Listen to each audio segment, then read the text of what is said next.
ತಗೊಂಡಿದ್ದೇನೆ last month 11ನೇ ತಾರೀಕಿಗೆ. ಆನಂತರ ಶಿವಮೊಗ್ಗದಲ್ಲಿ 2 ಸೆಂಟ್ರಲ್ ಪ್ರಿಸನ್ ಇದೆ.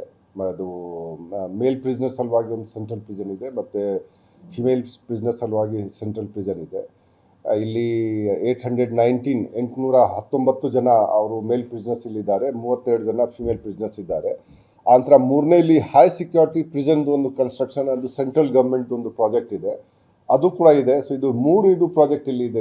3 ಸಂಸ್ಥಾನ ನಮ್ಮ ಪ್ರಕಾರ ಪ್ರಿಸನ್ ರಿಲೇಟೆಡ್ ಇಲ್ಲಿ ಇದೆ. ಸೊ ಅದಕ್ಕಾಗಿ ಶಿವಮೊಗ್ಗ ಪ್ರಿಸನ್ ಡಿಪಾರ್ಟ್ಮೆಂಟ್ ಇಲ್ಲಿ ಸ್ವಲ್ಪ ಇಂಪಾರ್ಟೆಂಟ್ ಇದು ಆಗಿಬರುತ್ತೆ.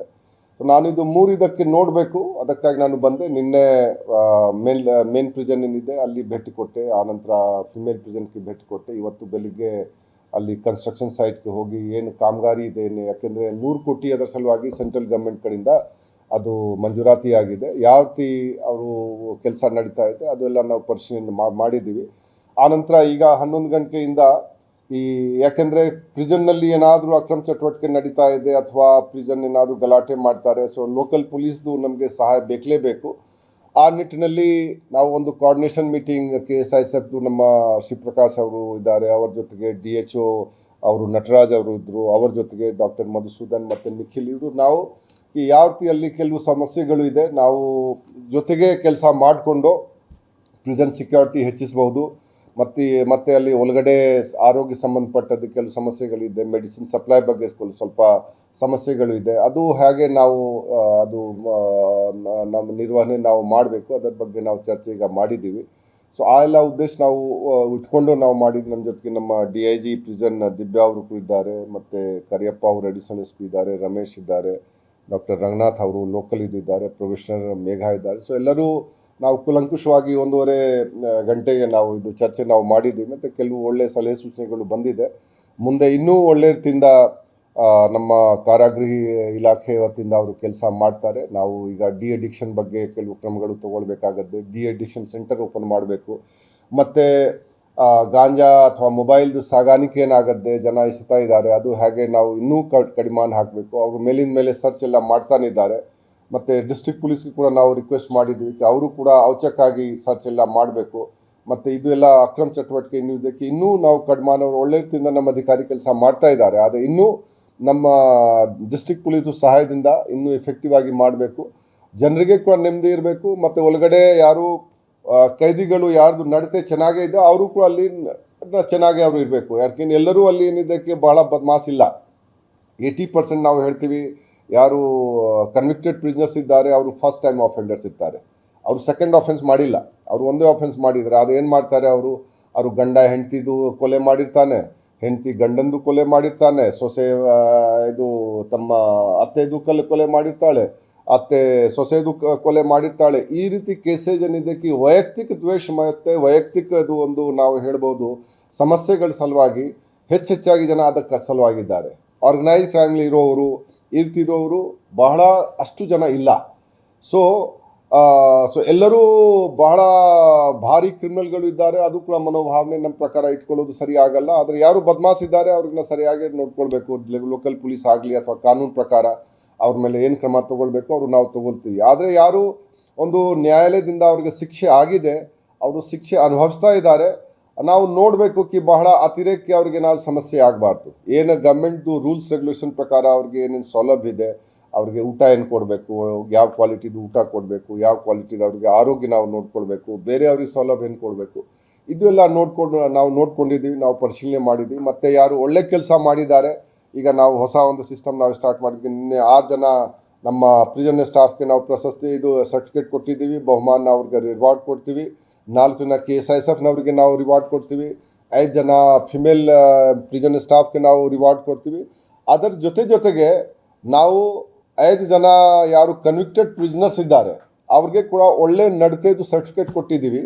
ಮತ್ತು ಫಸ್ಟ್ ಟೈಮ್ ಹೆಡ್ ಕ್ವಾರ್ಟರ್ನಲ್ಲಿ DG ಪ್ರಿಸನ್ಸ್ಗೆ 60 ದಿವಸ ಒಂದು ರೆಮಿಷನ್ ಪೀರಿಯಡ್ ಕೊಡೋದು ಅವ್ರಿಗೆ ಪವರ್ ಇದೆ.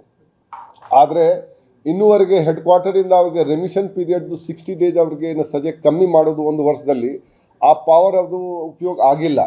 ಸೊ ನಾನು ನಿನ್ನೆ ಅವರು ಯಾರು 5 ಜನ ಯಾರಿಗೆ ನಾವು ಸರ್ಟಿಫಿಕೇಟ್ ಕೊಟ್ಟಿದ್ದೀವಿ ಅವರು ಒಳ್ಳೆ ಕೆಲಸ ಮಾಡೋದಕ್ಕಾಗಿ ಅವ್ರಿಗೆ ನಾವು 30 ದಿವಸ ನಾನು DG ಪ್ರಿಸನ್ದು ಖಾತೆಯಲ್ಲಿ ಏನು ಅದು ಅಧಿಕಾರ ಇದೆ ಆ ಅಧಿಕಾರ ಪ್ರಕಾರ ಅವ್ರಿಗೆ ರಿಮಿಷನ್ ಪೀರಿಯಡ್ ನಾನು 5 ಜನಕ್ಕೆ 30 ದಿವಸ ಅದು ನಿನ್ನೆ ಕೊಟ್ಟಿದ್ದೇನೆ, ಮತ್ತು ಇದು ಮುಂದುವರಿಸ್ತೀವಿ. ಯಾಕೆಂದರೆ ನಮ್ಮ ಉದ್ದೇಶ ಇದೆ, ಅವರು ಏನು ತಪ್ಪು ಮಾಡಿದ್ದಾರೆ ಅವರು ತಿದ್ಕೊಳ್ಬೇಕು, ಅವರು ಅರಿತುಕೊಳ್ಬೇಕು ಕಿ ನಾವು ತಪ್ಪು ನಾವು ಮಾಡಿದ್ದೀವಿ, ಮುಂದೆ ನಾವು ತಪ್ಪು ಮಾಡೋದಿಲ್ಲ, ಮತ್ತು ಬೇರೆಯವ್ರಿಗೆ ಕೂಡ ಬುದ್ಧಿಮಾತು ಹೇಳಬೇಕು ಕಿ ಇಲ್ಲ, ಇದು ತಪ್ಪು ಮಾಡಬಾರ್ದು, ಸಮಾಜ ಸಲುವಾಗಿ ಇದು ಅವರು ದುರಂತಕಾರಿ ಆಗತ್ತೆ, ಮತ್ತು ಅವ್ರ ವೈಯಕ್ತಿಕ ಜೀವನ ಕೂಡ ದುರಂತಕಾರಿ ಆಗತ್ತೆ. ಸೊ ನಾವು ಎರಡು ನೋಡಬೇಕು, ಪ್ರಿಸನ್ ಅಡ್ಮಿನಿಸ್ಟ್ರೇಷನ್ ಕೂಡ ಸರಿಯಾಗಿ ಆಗಬೇಕು, ಮತ್ತು ಅವರದ್ದು ಸುಧಾರಣೆ ಕೂಡ ಆಗಬೇಕು. ಸೊ ಆ ನಿಟ್ಟಿನಲ್ಲಿ ನಮ್ಮ ಇಲಾಖೆಯಲ್ಲಿ ನಾವು ಒಂದು ಕಾರಾಗೃಹ ಸುಧಾರಣೆ ಸಂಕಲ್ಪ ಅಭಿಯಾನ ಅದು ಕೂಡ ನಡೆಸಿಕೊಂಡು ನಾವು ಹೋಗ್ತಾ ಇದ್ದೀವಿ. ಆ ಸಂದರ್ಭದಲ್ಲಿ ಬೇರೆ ಬೇರೆ ಪ್ರಿಸನ್ನಲ್ಲಿ ಸರ್ಚ್ಗಳು ನಾವು ಜಾಸ್ತಿ ಮಾಡಿದ್ದೀವಿ. ಮತ್ತು ಈಗ ನಾವು ಅಲ್ಲಿ ನಾವು ನೋಡ್ತಾ ಇದ್ದೀವಿ ಈಗ ಫಸ್ಟ್ ಟೈಮ್ ಪ್ರಿಸನರ್ಸ್ ಏನಿದ್ದಾರೆ ಅವ್ರಿಗೆ ಸೆಗ್ರಿಗೇಟ್ ಮಾಡೋದು. ಯಾಕೆಂದರೆ ಫಸ್ಟ್ ಟೈಮ್ ಯಾರು ಅದು ಮಾಡಿಕೊಂಡು ಬರ್ತಾರೆ ಅಂತ ಅವರು ಹಾರ್ಡ್ ಆ್ಯಂಡ್ ಕ್ರಿಮಿನಲ್ ಇರಲ್ಲ, ಆದರೆ ಹಾರ್ಡ್ ಆ್ಯಂಡ್ ಕ್ರಿಮಿನಲ್ ಜೊತೆಗೆ ಅವರು ಬಿಟ್ಟರೆ ಅವರು ಕೂಡ ಒಂದು ದೊಡ್ಡ ಕ್ರಿಮಿನಲ್ ಆಗಿಬಿಡ್ತಾರೆ. ಸೊ ಅದರ ಸಲುವಾಗಿ ಫಸ್ಟ್ ಟೈಮ್ ಅಫೆಂಡರ್ಸ್ಗೆ ನಾವು ಒಂದು ಸೆಗ್ರಿಗೇಷನ್ದು ಅದು ನಾವು ನೋಡ್ತಾ ಇದ್ದೀವಿ.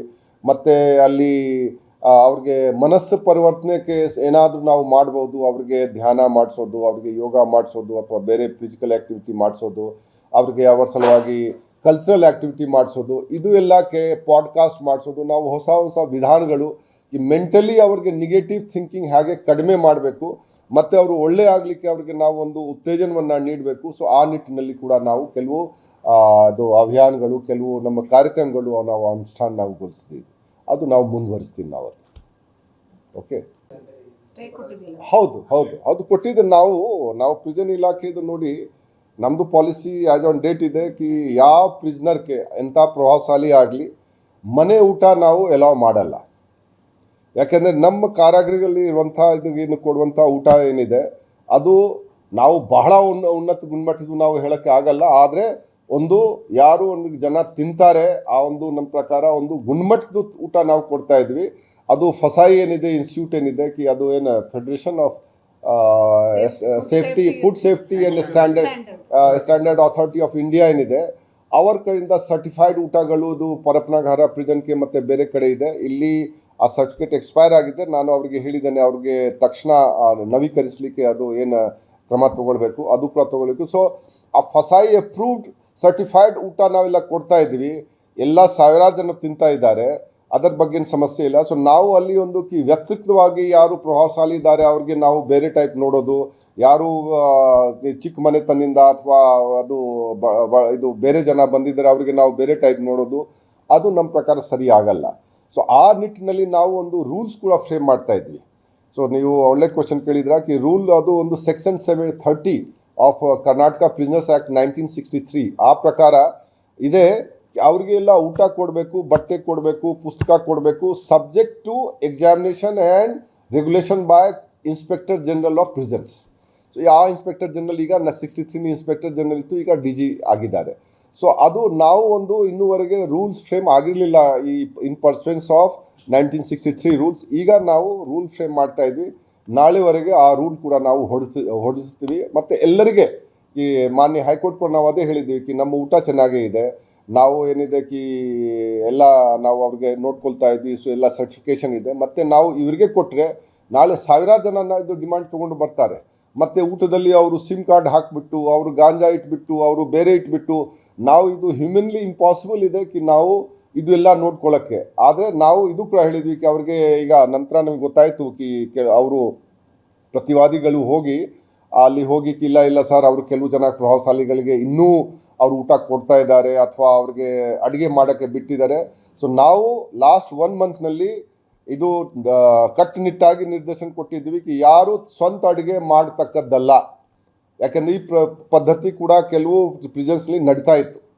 ಅವ್ರಿಗೆ ಹೀಟರ್ ಕೊಡೋದು, ಅವರಿಗೆ ಬೇರೆ ಇದು ಕೊಡೋದು, ಸ್ಟೋವ್ ಕೊಡೋದು, ಅಲ್ಲಿ ಅವ್ರಿಗೆ ಬಿಟ್ಬಿಡೋದು, ರೇಷನ್ ಕೊಟ್ಬಿಡೋದು, ಅವರೇ ಮಾಡೋದು ಅಥವಾ ಹೊರಗಡೆಯಿಂದ ತಂದು ಮಾಡೋದು, ಈ ಎಲ್ಲ 100% ನಾವು ಬ್ಯಾನ್ ಮಾಡಿದ್ವಿ. ಯಾರು ಇರ್ತೀವಿ ಅದು ಅಲೌ ಮಾಡಿದರೆ ಅವ್ರ ಮೇಲೆ, ಆ ಸ್ಟಾಫ್ ಮೇಲೆ, ಆ ಅಧಿಕಾರಿಗಳ ಮೇಲೆ ನಾವು ಕ್ರಮ ತಗೊಳ್ತೀವಿ. ಸೊ ಇದರ ಬಗ್ಗೆ ಒಂದು ನಾವು ಸಮಾನತೆ ಇರಬೇಕು ಪ್ರಿಸನ್ನಲ್ಲಿ, ಇದರ ಸಲುವಾಗಿ ನಾವು ಇದು ಮಾಡಿದ್ದೀವಿ ಮತ್ತು ನಾವು ಮುಂದುವರಿಸ್ತೀವಿ. ಈಗ ನಾಳೆ ಮತ್ತೆ ಹಿಯರಿಂಗ್ ಇದೆ ಆ ಕೇಸ್ನಲ್ಲಿ, ನಾವು ನೋಡೋಣ ಏನು ತೀರ್ಪು ಏನಾಗುತ್ತೆ. ಅಲ್ಲ ಸಿಕ್ತು, ಅವರೇ ನಮ್ಮ ಅಧಿಕಾರಿನ ಅವ್ರಿಗೆ ಶಾಬಾಸಿ ಕೊಟ್ಟಿದ್ದೀವಿ, ಅವರು ಎಲ್ಲ ಅವರಿಗೆ ರಿವಾರ್ಡ್ ಕೊಟ್ಟಿದ್ದೀವಿ.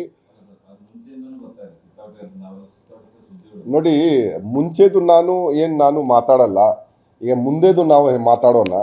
ಈಗ ನಮ್ಮ ಎದುರಿಗೆ ಅವರು ಒಳ್ಳೆ ಒಳ್ಳೆ ಕೆಲಸ ಮಾಡಿದ್ದಾರೆ. ಅವರು ಜಗದೀಶ್ ಇನ್ಸ್ಪೆಕ್ಟರ್ ಇದ್ದಾರೆ, ಅವ್ರದ್ದು ನಮ್ಮ ಶಶಿಕುಮಾರ್ ನಾಯಕ್ನ ಅವರು ಎ ಸಿ ಇದ್ದಾರೆ, ಶಿವಪ್ರಕಾಶ್ ಇದ್ದಾರೆ, ಎಲ್ಲರೂ ಚೆನ್ನಾಗಿ ಕೆಲಸ ನಮಗೆ ಸಹಕಾರ ಕೊಡ್ತಾ ಇದ್ದಾರೆ. ಅವರ ಅಧಿಕಾರಿಗಳು ಈಗ ಲಾಸ್ಟ್ 1 ಮಂತ್ನಲ್ಲಿ ಬಹಳಷ್ಟು ಜನಕ್ಕೆ ಹಿಡ್ಕೊಂಡಿದ್ದಾರೆ. ನಮ್ಮದು ಇರಬೇಕು, ಯಾರು ಅವಹೇಳನೆ ಉಲ್ಲಂಘನೆ ಮಾಡೋಕ್ಕೆ ಬಂದರೆ ನಾವು ಅವ್ರ ಮೇಲೆ ಕ್ರಮ ಜರುಗಿಸಬೇಕು. ನಮ್ಮವರು ಯಾರು ಏನಾದರೂ ಮುದ್ದಾಮ್ ಅವ್ರ ಜೊತೆಗೆ ಶಾಮೀಲ್ ಆಗಿದ್ರೆ ಅವ್ರ ಮೇಲೆ ನಾವು ಅಪರಾಧಿಕ ಕ್ರಮ ನಾವು ತಗೊಳ್ತೀವಿ. ನಿಮಗೆ ಮಾಹಿತಿ ಬರೋದು ಮುಂಚೆ ನೀವೀಗ ತಪಾಸಣೆ ಹೋಗ್ತೀರಾ, ನಾವು ಕೇಳ್ಪಟ್ಟೆ ಸರ್, ತಪಾಸಣೆ ಹೋಗ್ಬೇಕಾ ಈಗ SP ಸಾಹೇಬ್ರವರು 1 ಗಂಟೆ ಹೊರಗೆ ಕಾಯ್ಬೇಕು. ಆ ಥರ ತಪಾಸಣೆ ಯಾಕೆ ಕಾಯ್ಬೇಕು? ಅವ್ರು ಔಚಕ್ಕಾಗಿ ಹೋಗ್ತಾರೆನಾ? ಅವರು ಯಾಕೆ ಹೇಳ್ತಾರೆ ಯಾರಿಗೆ? ಅವರು ಔಚಕ್ಕಾಗಿ ಹೋಗ್ತಾರೆ, ಯಾರಿಗೆ ಹೇಳಬೇಕು? ಅವರು ನಮ್ಗೇನ್ ಕಾಯಂಗಿಲ್ಲಪ್ಪ. ನಮಗೆ ಬಂದಿದ್ದ ಮಾಹಿತಿ ಪ್ರಕಾರ ಅದು ನಿಮಗೆ ತಪ್ಪು ಮಾಹಿತಿ ಕೊಟ್ಟಿದ್ದಾರೆ. ಯಾರು ತಪ್ಪು ಮಾಹಿತಿ ಕೊಟ್ಟಿದ್ದಾರೋ ಕೇಳಿ, ಯಾರು ಕೊಟ್ಟಿದ್ದಾರೆ ನಿಮಗೆ? ಇಲ್ಲ, SP ಯಾಕೆ ಕಾಯ್ಬೇಕು? ಇಲ್ಲ ಇಲ್ಲ ಇಲ್ಲ, ಅವರು 2 ನಿಮಿಷ ಕೂಡ ಅವ್ರಿಗೆ ಬೇಕಾಗಿಲ್ಲ. 2 ನಿಮಿಷಕ್ಕೆ ಅವರು ಒಳಗಡೆ ಹೋಗ್ತಾರೆ. ಅದು ಕಾಯೋದು ಬೇಕಾಗಿಲ್ಲ. ಮೊದಲೇ ಇತ್ತು, ನಾನು ಯಾವಾಗ ಹೋಗ್ತಿದ್ದೆ ಆ ಟೈಮ್ಗೆ ಇತ್ತು DG ಪ್ರಿಸನ್ಸ್ದು ಪರ್ಮಿಷನ್ ತೊಗೊಂಡು ಹೋಗಬೇಕು. ಆದರೆ ಈಗ ಗೌರ್ಮೆಂಟ್ದು ಆದೇಶ ಇದೆ, ಇವರು ಹೋಗಿ ಸರ್ಚ್ ಮಾಡಬೇಕು.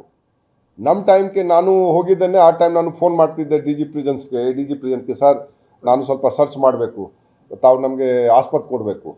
ಆ ನಂತರ ಅವರು ಹೇಳ್ತಿದ್ದು, ಮತ್ತೆ ನಾನು ಅವ್ರಿಗೆ ರಿಕ್ವೆಸ್ಟ್ ಮಾಡ್ತಿದ್ದೆ, ಸರ್ ತಮಗೆ ಹೇಳ್ತಾ ಇದ್ದೀನಿ, ಅದು ತಮ್ಮ ಸ್ಟಾಫ್ಗೆ ದಯವಿಟ್ಟು ಹೇಳಬಾರ್ದು. ನಾನು ಅದು ಕೂಡ ಹೇಳ್ತಾ ಇದ್ದೆ.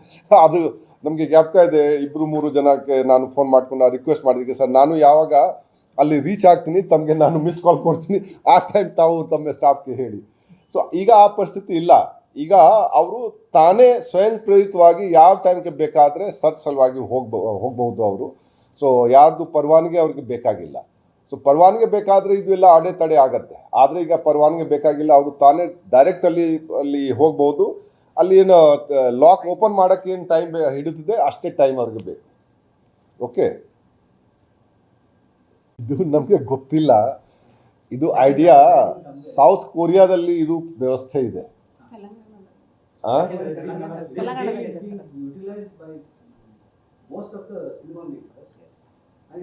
ನಿಮ್ದು ಜಾಗ ಇದೆಯಾ? ಹೌದು ಗೊತ್ತು, ನಿಮ್ ಜಾಗ ಇದೆ, ನಿಮ್ ಕಸ್ಟಡಿ ಇದೆ.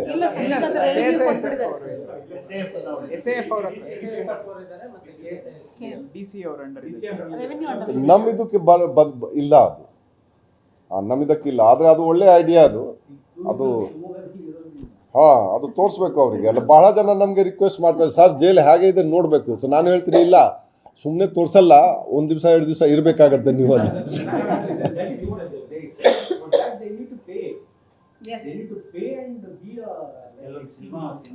ಸೌತ್ ಕೊರಿಯಾದಲ್ಲಿ ಆ ಸಿಸ್ಟಮ್ ಇದೆ. ಜನ ದುಡ್ಡು ಕೊಟ್ಬಿಟ್ಟು 2-3 ದಿವಸ ಜೈಲ್ ಒಳಗಡೆ ಹೋಗ್ತಾರೆ. ಅಲ್ಲಿ ಹೋಗಿ ಹಾಗೆ ಒಂದು ವರ್ಲ್ಡಿಂದ ಎಲೂಫ್ ಆಗಿ ಹಾಗೆ ಇರ್ತೀವಿ. ಒಂದು ಯಾವ ರೀತಿ ವಿಪಸ್ನ ಮಾಡ್ತಾರೇನ, ಇದು ವಿಪಸ್ನ ಹಾಗೇನ. ಅಲ್ಲಿ ಕೂಡ ಮೊಬೈಲ್ ಇಲ್ಲ. ವಿಪಸ್ನಲ್ಲಿಕ್ಕೆ ವಾಲಂಟ್ರಿಲಿ ನಾವು ಬಿಡ್ತೀವಿ, ಇಲ್ಲಿ ಇದಕ್ಕೆ ಇನ್ನು ವಾಲಂಟ್ರಿಲಿ ಬಿಡ್ತಾರೆ. ಸೊ ಜೈಲ್ ಕೂಡ ಒಂದು ವಿಪಸ್ನಾ ಕೇಂದ್ರನೇ. ನಾವು ವಿಪಸ್ನಾ ಕೇಂದ್ರ ಹಾಗೆ ಪರಿವರ್ತನೆ ಮಾಡಬೇಕು ಜೈಲಿಗೆ. ಈಗ ಅವ್ರಿಗೆ ಕಂಟಿನ್ಯೂಸ್ ವಿಪಸ್ನಾ ಮಾಡ್ತಾ ಇರಬೇಕು. ಅವರು ಊಟ ಕೊಡ್ತೀವಿ, ಎಲ್ಲ ಕೊಡ್ತೀವಿ. ಸೊ ಆದರೆ ಒಳ್ಳೆ ಐಡಿಯಾ ಇದೆ. Nikhil, you please explore. ಅದು ಸ್ವಲ್ಪ ಟೂರಿಸಂ ಡೆವಲಪ್ ಆಗಲಿ ಅಲ್ಲಿ. Thank you so much.